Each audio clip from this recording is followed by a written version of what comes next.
Okay, welcome everyone. My name is Coach Mashudu Mbele. I'm a transformation life coach. I'm also a negative emotional therapy practitioner, and I'm also an NLP practitioner as well as a life coach. So welcome to part 3 of part 4. So next week it will be the last week where I'm sharing my story. I feel like it's important that I share my story, because each time I share my story with people, it removes the assumptions that they have for me. Because if you meet someone, you just create assumptions, and it's quite good to ask them. So I feel like, let me remove the assumptions, because each time I just hear funny stories about me and all that, and I thought, let me just share my story. Then part 1, I've done part 1. Part 2, Part 1 was I just shared my life from childhood up to when I started working. So do go to my YouTube channel, Mashudu Mbele. You can listen to that. And then part 2, it's where I share from my working life and what happened there and the lesson learned. So with each recording, their lesson learned, like especially part 1, it's how the things that you do when you raise kids, how important to communicate with them and make them feel at home. And I'll also share a few things today. Today, I'm going to focus on my motherhood journey. And also, I'll also share the lessons that I've learned. So I will try to make it less than an hour. I won't make it longer. And then also I'll share about the childhood wounds and mother wounds and how I navigate through life. Because when I speak to people, they just say, "You're the most positive person on life." Even my sister will WhatsApp me, says how I do it. It's a conscious decision that one has to do daily, because each day is a gift. So each day I ensure that I ground myself and look forward to the. It's not easy. There are days when I'm down, but I don't get defeated like I would in the past. So I'll also share what I do. So I hope you've got your water. I hope you've got your tea, as well as we are relaxing. And also, if you've got questions, if just type them down, or you can raise your hands as I'm sharing my story. So you're welcome to interact with me. I know with other lessons, people just keep quiet, but I'll welcome questions if you want clarity on something as well. And later you can also send me a message if you wanted clarity or you want to hear something more. So, as I said, today I'll be talking about motherhood. Welcome, Sharon. I'll be talking about motherhood. I'll also be talking about about raising kids, my childhood wounds, and lesson learned, and how I navigate life. So, with starting with motherhood, I never thought I'd have kids. And yeah, the kids are quite a blessing, because when I grew up, just seeing what was happening, not being cared for, the violence and all that, and kids just suffering, and the suffering that one has, because my dad passed away when I was 3. I found out that later anyway. And I grew up being raised mostly by my grand, even though my mom was there, and being surrounded by uncles. And yeah, it wasn't a nice thing. And I said, I cannot bring a child into this. But later in life, I had to change that. And yeah, I got 2 beautiful kids. The one is 16, so it's a teenager. You can imagine, for those who've got teenagers, it's a boy. And then I've got a girl who's 11, so who's a preteen. So my house is quite interesting. But what I've learned with this journey, even through the journey of being a mother, it was full of mixed emotions. Yeah, because even the pregnancy went well, even though there were challenges. I think I shared it, I think in part 1 or part 2.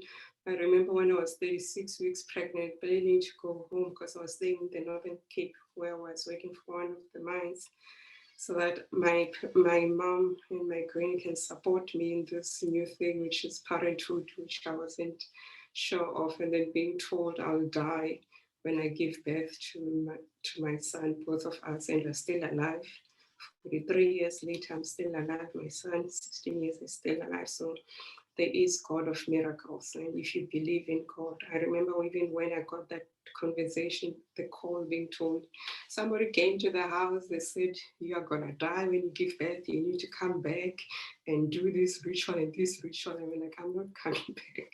So I stayed in the Northern Cape, gave birth to my son in a beautiful hospital. I still say that hospital, it was Mediclinic Hospital. The treatment that I got being a 26-year-old was quite amazing. And that 3 days being in hospital was like the best treatment that I've ever received in my history of being hospitalized in different hospitals. And throughout that journey, being on maternity leave, my son was a quiet child, 7 p.m. After 20 days, he learned to sleep by himself. And 7 p.m. he'll sleep, wake up at 5 a.m. He still does that now. So I'll also share the opposite, which is my daughter. So kids are quite different. It's something that you need to embrace. And then we slept throughout, and it was quite an amazing, but the first 2 years were challenging because he was hospitalized most of the time. And the hospital, which was in Kimberley, was 2 hours away. So the first 2 years, it's like every second week we'll be going to hospital, him getting sick because of gastro and all that. I didn't know what was happening because in the evening the child will be sick. Then you have to drive 167 kilometers to the hospital, and you miss the kudus on the road at night, which was quite scary. And just even that process, if you go to hospital, seeing a child being put on a drip, I don't mean to make it too sensitive, but it was quite scary. But I soldiered on. And as I said, I didn't go home.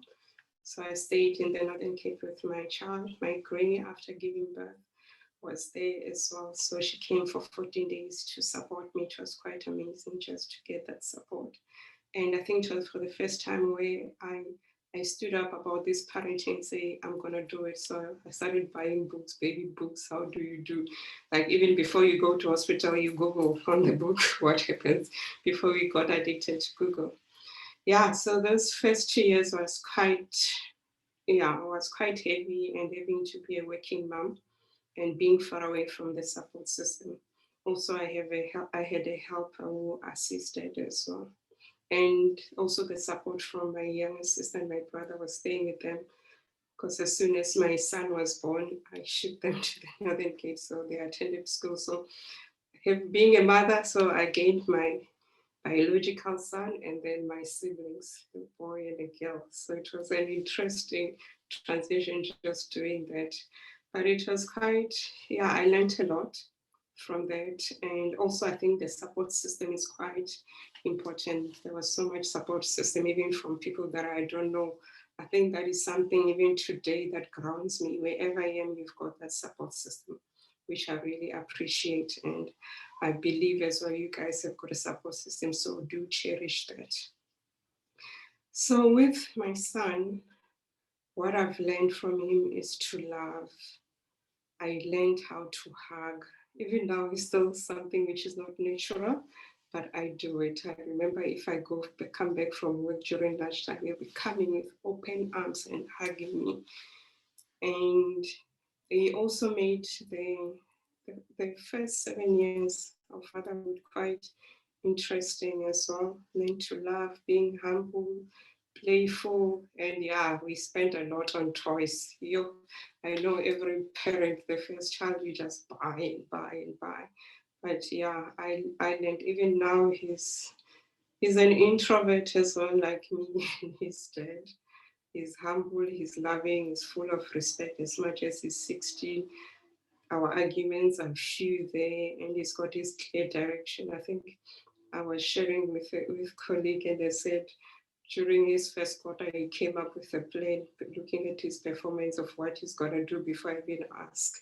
So it's something that has you instill when a child is born, and you show them the direction, because how their life will change depends on how the foundation that you create at home. So look at your life. Are you creating those foundations? that when your child is not there, they'll be able to be self-sufficient wherever they are. And then after that, then 5 years later, we got Tandiwe. So Tandiwe, Tutuko was born in the Northern Cape, and then Tandiwe was born in Richards Bay. A completely different child. I call she's an ambivert. And each day I always say I want to be like Tandiwe in my next life. And even the name resonates. Tandiwe. With her, because of what happened with Rufo not being sick most of the time, I was so particular about his health. Finnick, I remember even the nanny when I was pregnant, I took her to a school on how to take care of the kid, if the child is sick, what to do. Yeah, so at times what you go through, the lessons you go through, it creates trauma and you start acting crazy. But I feel that craziness helped because most of her life she never went to hospital. It was only in 2016, I think she was 7. And then when she was hospitalized, even that experience was quite scary for us because she went to high care one day because she had a bronchopneumonia.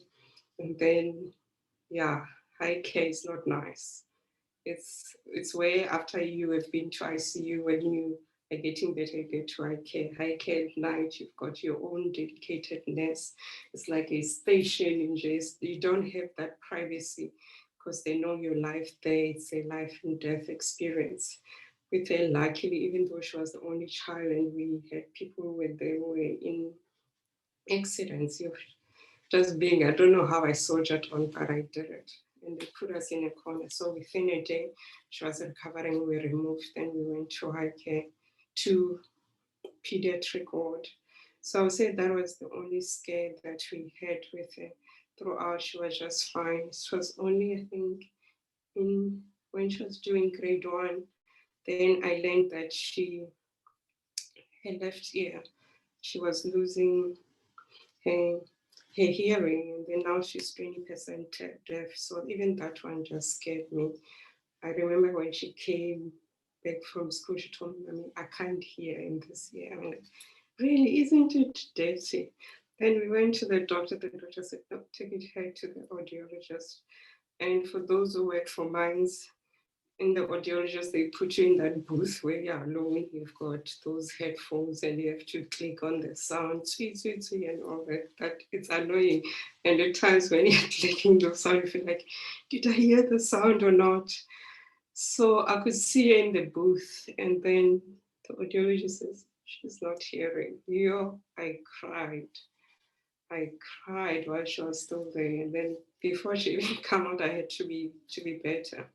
So yeah, I had to accept that. And we were told that she won't be doing well at school.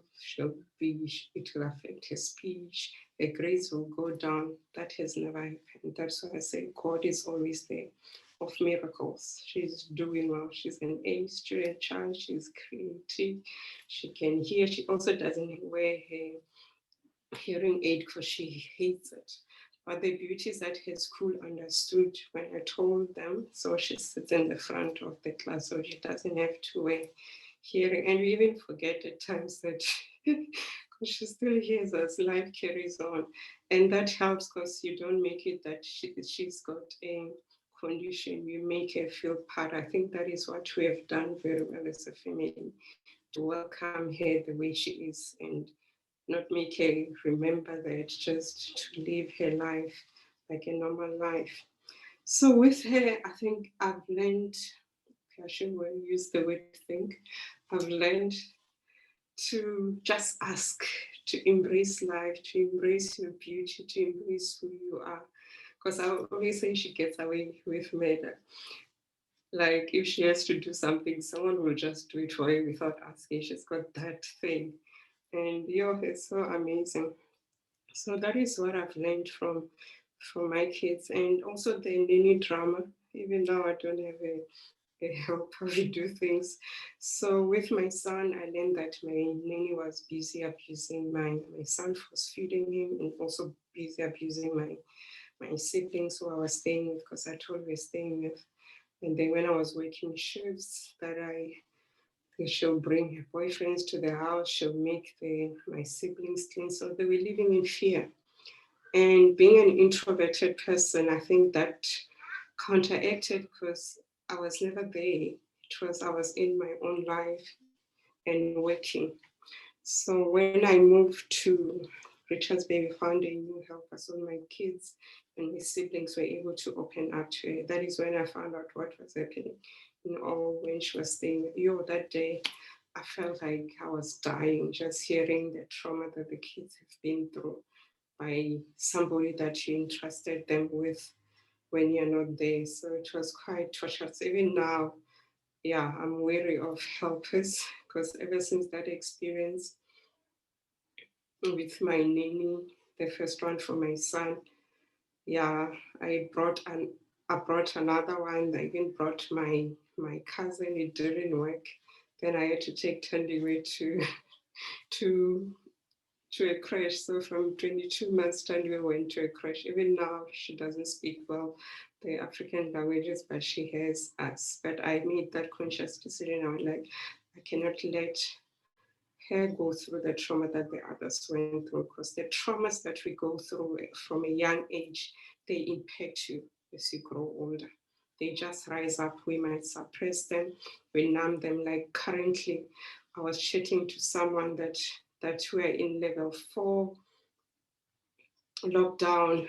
People want alcohol because that is what they use to numb the pain. So they use alcohol to numb the pain, to numb the suffering, to numb the trauma they've been through, to numb the disagreements they have, the relationship that they never had with their caregivers or their parents. So as a nation, we are bleeding.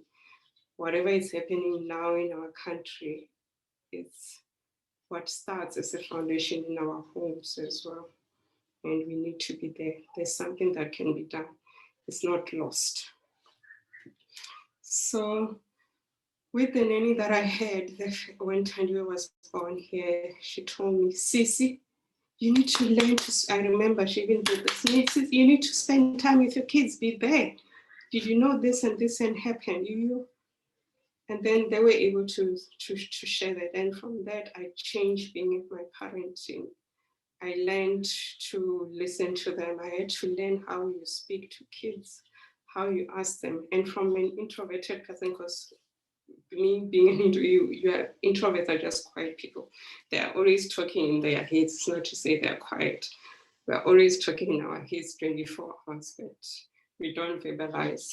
We think through whatever we want to verbalize because we calculate whether it will hurt you or it will empower you. So I had to learn to be present. And I think it's something that Huba, you learned today in terms of the meditation, to be mindful, to live in the present, which is something that we don't do. So being a working person, I was just always worried about work, what has happened, and the future. The next day, will I be able to pay the bills? Will my boss like me? And we forget about the people who you stay with, the kids. So we get caught up in this world. And if everything falls down, if everything feels like now KZN is almost under siege, with roads being blocked, at the moment we are with our family. Those things that we worry about, they're very far away.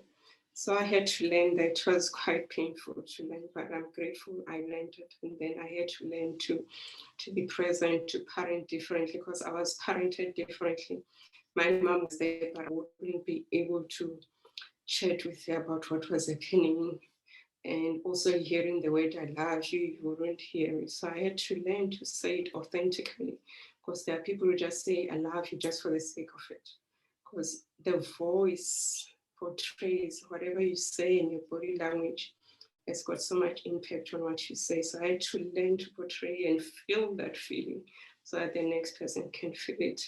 And also to hug and be playful, which is something, because when I grew up, when I was a teenager, I wasn't allowed to play around because of what was happening in Soweto, the violence, girls being pregnant, guys just looking. Then in the corners, you find guys who are waiting for girls and all that. So when you're home, you're just protected. So I grew up under that protection. Hi, Charity. I didn't see you. Welcome. Okay, so yeah, so that is what I learned from the nanny. And with motherhood, I am enjoying it. I don't think I enjoy it. The kids are a gift that have been gifted to me, and the ones that I have, they were planted in my life so that I can learn different things, so that my life can be better, so that I can grow as a person, and I'm quite grateful for that. So also I want to challenge you, look at the, if you've got kids, look at your kids. What does each child, what has been planted in each child that you need to learn, that you need to embrace, that you need to look within yourself and check yourself and to grow to be a better person.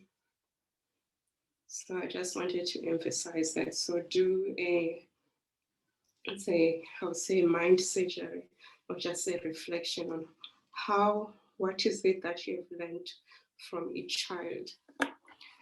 See, I'm dark now. So what is it that each child, because most of the time we're busy trying to pay the bills, trying to pay for their school fees, trying to take them to school.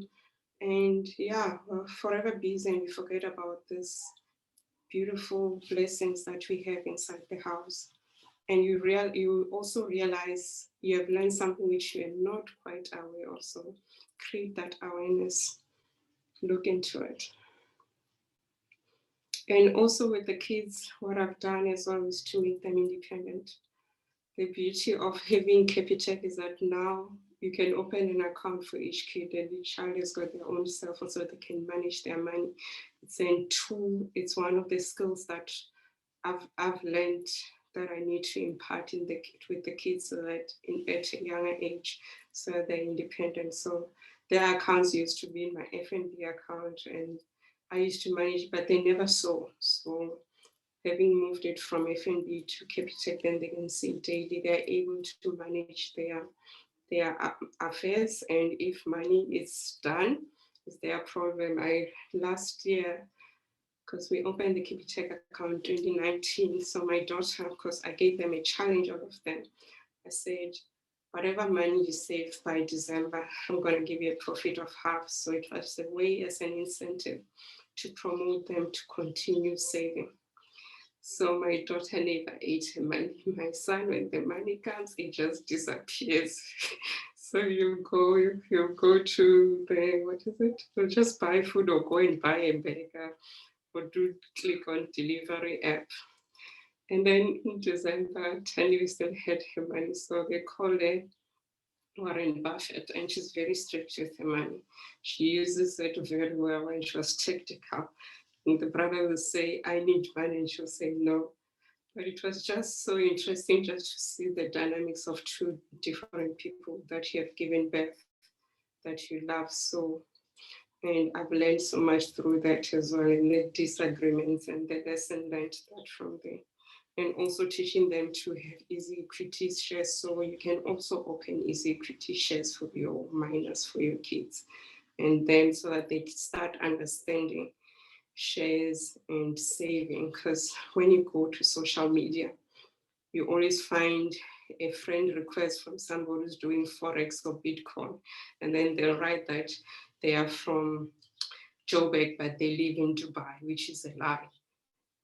And all that. So it's better now they do it themselves, they learn, they can be able to see who are scammers out there at a young age. I'm not saying they are fully protected, but they are quite aware. They will also meet their own challenges. So I don't want them to go through these challenges that we went. They need to go through new challenges so that they can grow. And then I'll say another thing that I've learned with motherhood is communication. It's quite important to communicate and to spend time with a child because they're quite different. So with me being busy, I've also learned to tell my kids, I mean, like, if we didn't do this week, remind me. So my son prefers being on a long drive, just getting in the car and driving. Said that is his way of spending time with me, because it's quite important. You know, each child is love. It's love languages. So there is an assessment that you can do, the kids can do it and yourself can do it, understanding their love languages so that you know how you communicate with them. So we have done that as families, so we know what does love mean to each person, because it does, doing one thing that we think is right not mean anything to the other. So even yesterday, yesterday I had a lovely photo shoot. It was so amazing. It's a photo shoot I've been postponing for the past 2 years, so you'll see pictures soon. So after the photo shoot, we had to take everyone around, and then after that, she said, "No, mommy, let's drive." So we drove around, and then on some road, he said, "Mommy, can I drive the car?" Then yes, I gave him the car. He drove. And something that I learned from yesterday is that he's scared of the circle. So when he gets to the circle, he's so terrified. He tells me, "I'm so terrified about that. When I just drive, I'm here, I relax." And he navigated through it. I went like, "Do you see you did it?" So it's quite important that you're their cheerleaders, because there's no one who can cheer them up and be honest without cheering than you as a parent. And also instilling discipline, instilling values. Yearly, what we do a family vision board where we decide what we want to achieve, and also we make sure we instill our values. And each time one doesn't comply with the values, is to have a conversation to find out what was really happening, because basically we're not all perfect. Life is not perfect. That is why providing feedback is important. I did a live this week about providing feedback. It's important to provide feedback, and don't just say it in your head and you feel like that person can read your mind. No one can read your mind except God. So yeah, I see. Okay. Yes. I'll give you a call and share how KipiTech works. The app is so amazing. So yeah, I love it. Even myself, I've got a KipiTech account that I use besides FNB. So I'm not sure about the African Bank products. I'll also ask, unless you want to just share to us quickly how they work. Welcome, Nelly.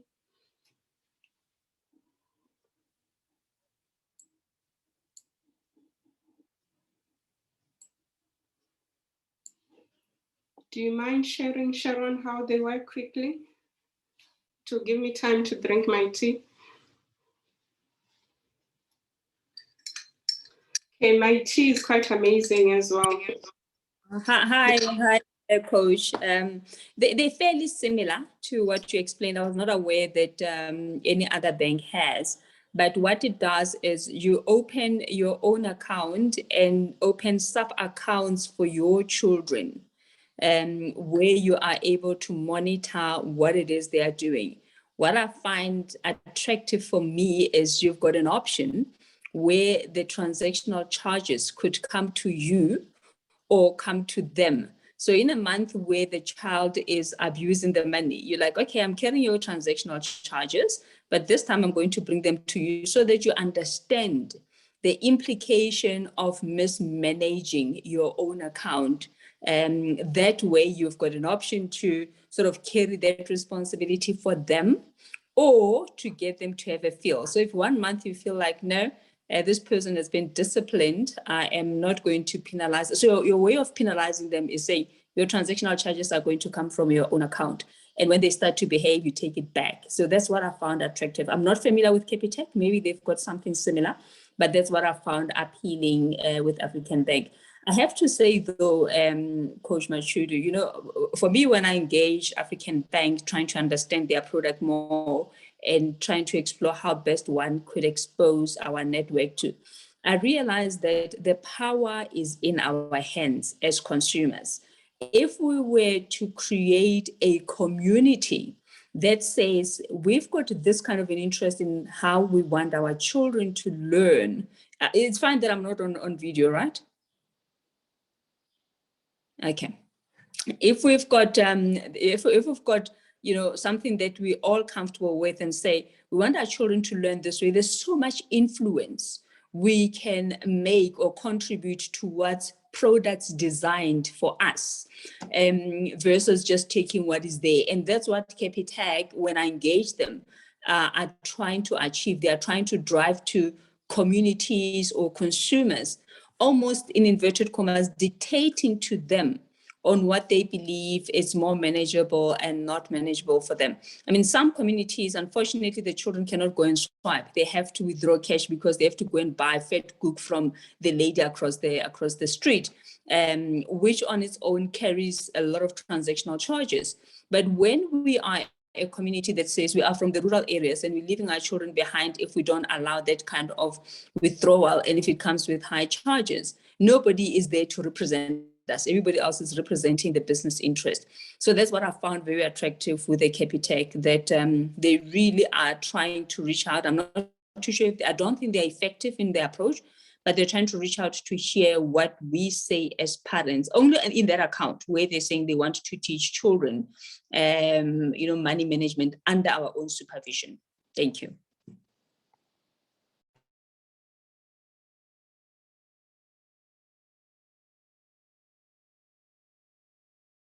You are still muted. You are still muted. We can't hear you.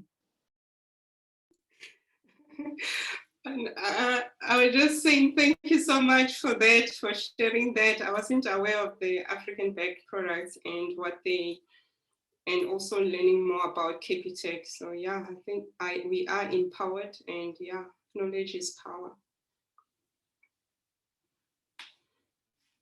Okay. So just to continue, let me just finish in terms of motherhood. It's like what I've learned from the nanny that I found here in Richards Bay, even though we had our own dramas where she was sick and yeah, we had to let her go. What I learned from her is her presence on the kids, playing. So I learned to play with the kids because being an introvert, being someone who was always in the house, being in house, you don't know, you ask yourself, how do you play with these kids? As much as I'm still not there yet, but I do it. And also learning to speak their language. So she was quite good with the kids. And even my pregnancy with Tandu, it was quite awesome. And within after the first 6 weeks of staying at home and me going to gym, coming back, she has made everything. It's like she really took care of me. I'm still grateful for that. I still say I never found someone who took care of me, who treated me like I was like her child, and she was just taking care of all of us. So it was quite amazing. And also being persistent, that is something that I learned from her, and also speaking up your mind and being creative further. So those are the things that I learned from her. And with this motherhood, something that I'll always cherish, I'll say the presence of my husband. He has been quite amazing throughout this journey. I still say, wow, God knew that the suffering that I've been through, and he gave me this awesome person. And I'm quite grateful because throughout the kids being sick, he has always been there. Even when I was working in the Free State, it was New Year's, I was driving back to the Free State. He stayed with the kids, and my son on the way ahead is sick, and he took him to hospital, and he told me, "You don't have to drive back."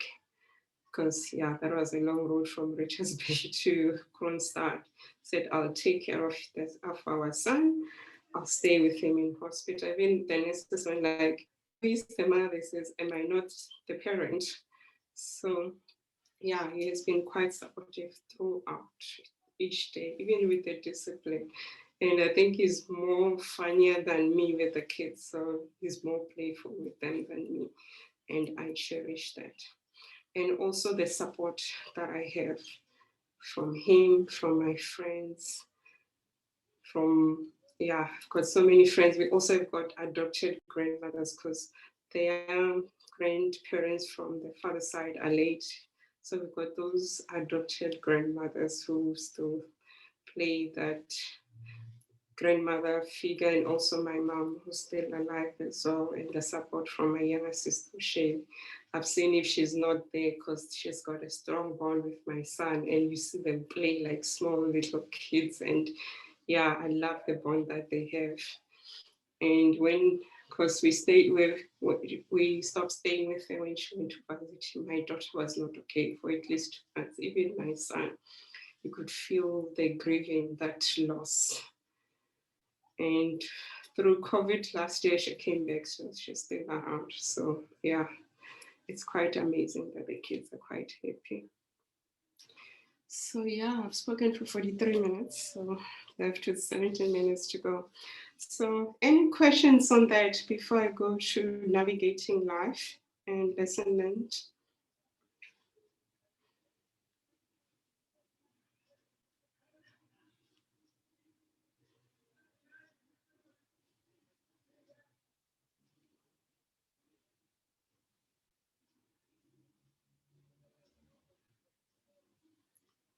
Okay, I see the house is quiet.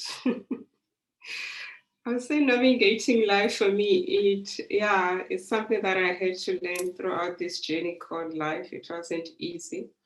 And being a mother, being a working mom, also navigating being married and having these expectations, having this ideal life of saying when you get married it's like this, when you have got kids it's like this, when you're working it's like this. Yeah, having to crush all the things that I had in my head and having to face life, the real life of what it is.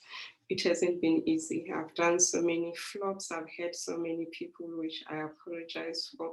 I've done so many mistakes, but each day I wake up and say, I've been given another day to be alive, to impact, to make amends, and to make history, to live my purpose.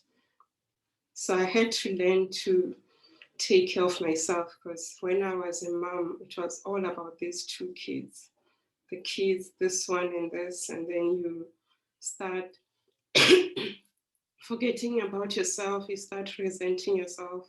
I suffered a lot of weight gain as well because you're a parent, you are going through stress from work, you're going through depression of what is happening, you're trying to find life, you're trying to find yourself, you're trying to look at your beliefs of the person and looking at the beliefs of your parents and having that inner voice and you're saying, am I living authentically in this life?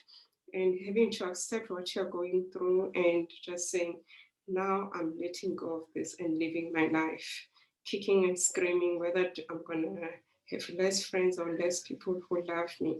So that is something I had to do.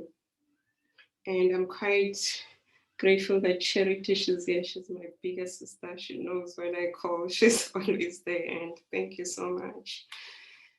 And I had to learn to grow myself, to go through what we call personal development. As human beings, we never invest a lot in that. We feel like we always say, if you have gone to school, school just teaches you how to think differently, how to enhance your analytical skills, but it doesn't teach you life, which is something that I know parents and activists there, they're advocating for that, for kids to be taught life skills, to be taught meditation, because everything starts in the mind. Everything that you need to do, if you're not happy with what is happening, you need to unlearn a lot of things which have been stored in our subconscious mind. Because even now, you guys being here, we are using your conscious mind, you're learning something. And if you keep on continuing doing something like doing something new, you do it consecutively, it becomes a habit that we store in our subconscious mind. It's the same thing as if you are driving. When you started to learn to drive, you go to your learners and you go to the school, you practice and practice until it becomes a perfection. Now, if you've got a car, you just get into the car. Your feet knows where to go because that has been stored within your subconscious mind. And if you want a better life, you can change that to a good habit. And you have to do it consecutively, at least for 21 to 30 days, so that it becomes a habit. So we've got power to change our status quo of how we think, how our lives will be. You might say, I'm old enough, I cannot change the past. Yes, you can change the past, but you can change tomorrow. You can change where you're going. too.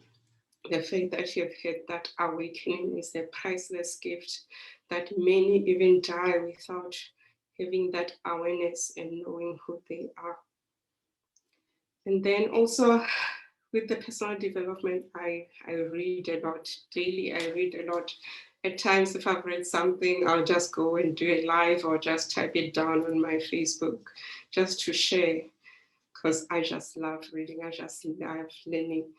There was one GM who, it was I think 5 or 6 years ago, and this person knew what was happening within the business. And I asked him, how do you do it? And he said, I read a lot. I ask myself daily that what is it that I know? I have to make sure before I go to sleep, I've learned something new, which makes me to be a better person, which improves my awareness and my awakening. So I adopted that. So I'm forever reading or doing different courses. As much as I'm a coach, I need to improve, I need to be better. And yeah, I also need to work on my public speaking. Some of you might say you're doing well now, but there is room for improvement for me to be better. And then also relationships, managing my relationships. So that is something that I have to learn because relationships are important. As human beings who are here to relate, you cannot live this life alone. That's why you've got kids. That is why you've got siblings. That is why you've got parents. And it's quite important that you manage those relationships and manage the conflicts. Conflicts are there to grow so that people are able to express themselves and to grow and to be better. So I grew up not liking fights or criticism, but I had to learn and embrace it because it's a gift that someone gives you feedback so that you're better. Because if you don't hear that, they'll always say it on the corridors and you wouldn't know how to be better. Because if we are not growing, we are dying. And also something that I've learned is to show up. We need to show up wherever we are. We need to be felt where we are. We need to create that presence wherever we are. For introverts like me, it's not something that is easy. Even with my social media, when I was told after qualifying being a coach and being told, now you serve the world, your Facebook is not yours.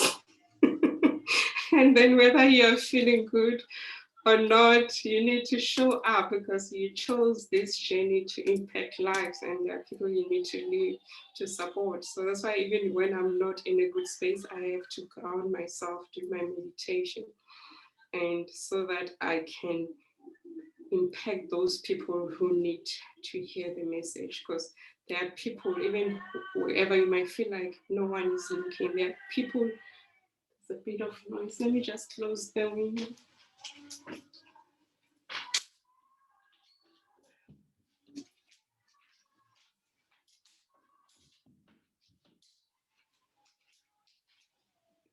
Oh, I'm back. So I was saying there are people who are watching you, you might feel like they're not, but you are making them wake up every day.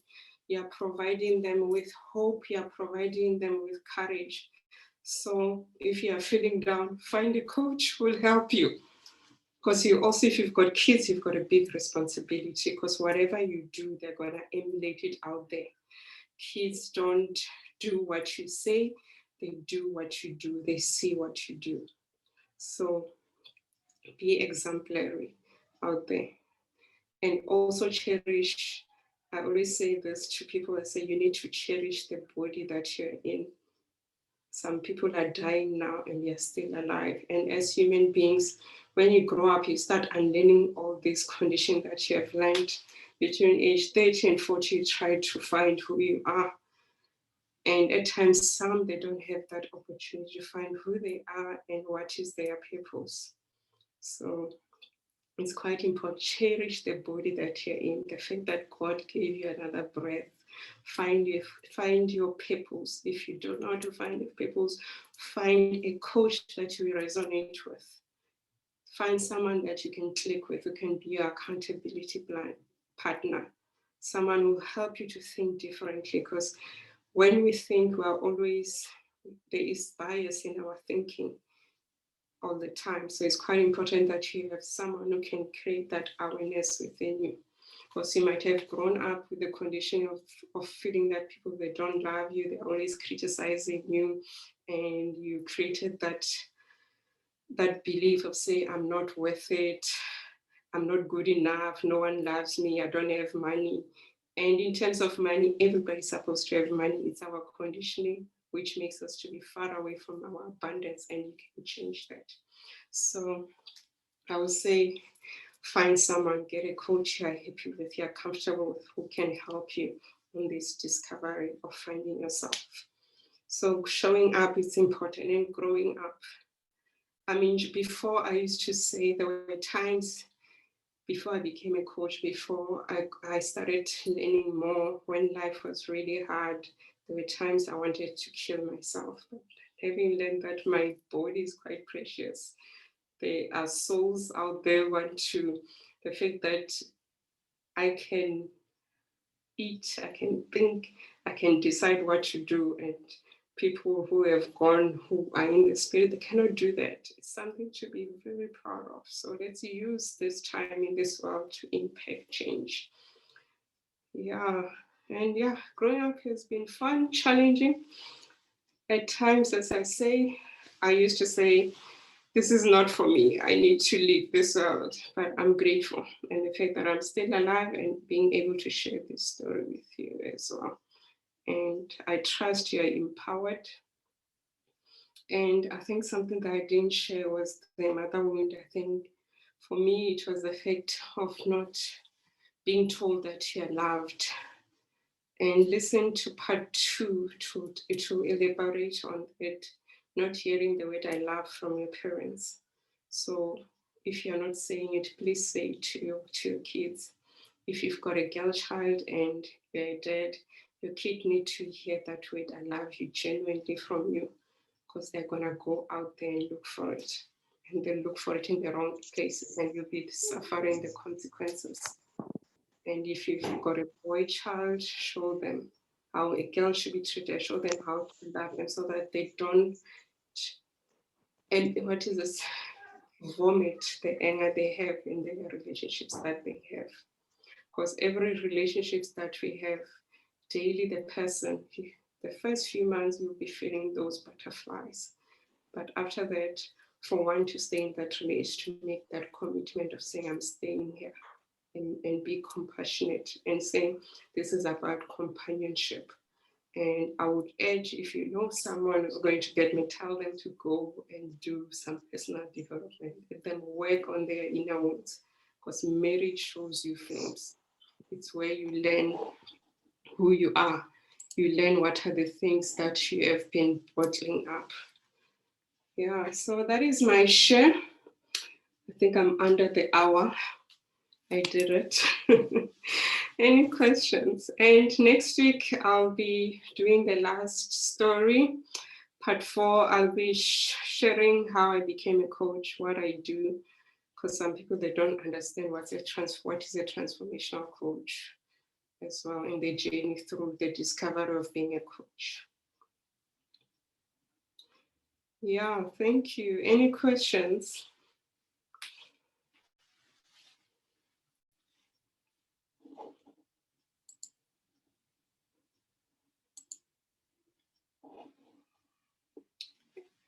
Are there any questions? You're quiet. Or what you can do, just share with me what was your aha moment, what is the key lesson you learned today? There are no questions from my side, but what I've been, checking or comparing from what you've done, fixing whatever that you needed to fix in your journey. I've applied almost similar stuff. So, I mean, if I mean things are going well, that means I've done well, my part. So yeah, I don't feel like in life, I've messed up at all. Yeah, so thank you for sharing. And sometimes you would think you're not doing the right things. Hearing from others, it puts that, thing in you to say, you're doing well. So thank you.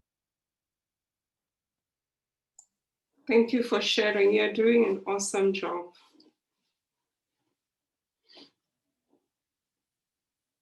Thanks to Anyone else? support as well. Okay. Anyone else?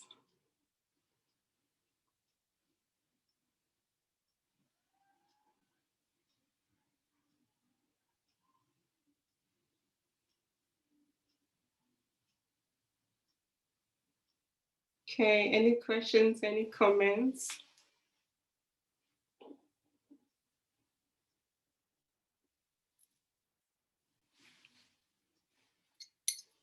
Okay, let me share. I said I was going to share what is in my tea. This is quite amazing.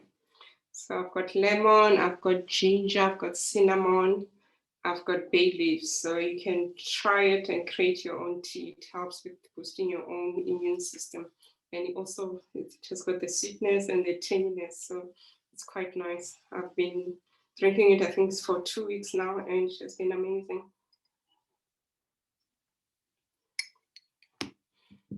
So for me, just in closing, thank you guys. So next week I'll be doing the last part. So do register. I'll share the link on my socials and to all of you.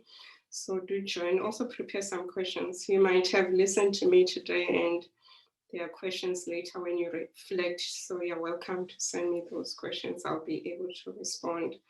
And thank you so much for taking your time. 1 hour is quite precious. I know it's not easy just to commit for 1 hour and just leave everything that is hanging. And yeah. And to those who'll be tuning in from YouTube, guys, do send some comments or some questions, like and subscribe to the channel. I'm your coach, transformation coach, Mashudu. Thank you so much for tuning in.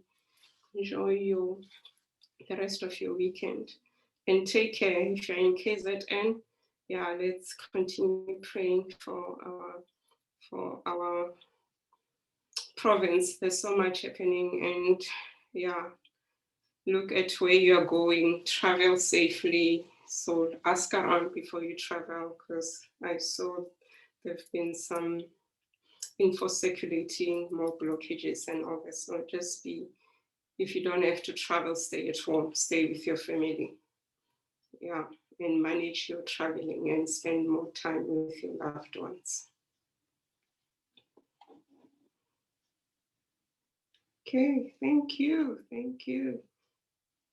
Yes, thank you, Sharon. Thank you, Uba. Thank you guys for coming.